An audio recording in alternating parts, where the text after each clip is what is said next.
महाविकास आघाडी सरकारच्या काळात बोगस एमओयूवरती सह्या झाल्याच्या आता माहिती आलेली करार झालेला उद्योगपतीच गायब झाला अशी सामंत यांनी लोकशाही पॉडकास्टमध्ये हे सनसनाटी आरोप केले आहेत। मविया सरकारच्या काळात बोगस एमओयूवर सह्या झाल्या असून करार झालेला उद्योगपतीच गायब झाल्याचा आरोप उदय सामंत यांनी केला।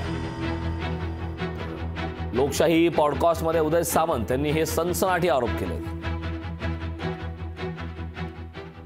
की त्यावेळी फक्त 80,000 कोटीचे एमओयू झाले। त्याच्यातला 20,000 कोटीचा सिनार्मस नावाच्या कंपनीचा फक्त एमआयडीसीने एमओयू केला आणि 50,000 कोटीचा एमओयू एनर्जी मधला झाला। त्या एनर्जी मधल्या एमओयूचा माणूस देखील सापडत नाही, तो एमओयू देखील काय झालं त्याचं कळत नाही। त्याच्यामुळे इम्प्लिमेंट सिनार्मस कंपनी कोणी केली असेल तर ते आमच्या मुख्यमंत्र्यांनी केली।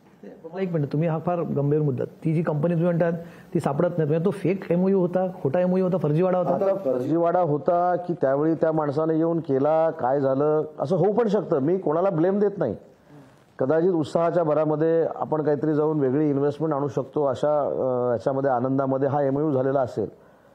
पण मग MMRDA कशाला म्हणून ज्यावेळी तुम्ही विचारता त्यामुळे नितीन राऊत कशाला? आता ठीक आहे, आता सगळेच घरी आहेत, पण तसा जो एमओयू केलेला जो माणूस आहे तो समोर पण येत नाही।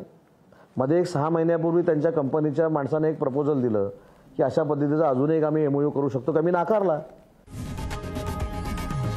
लोकशाही मराठी ऐका, पहा, जागरूक रहा।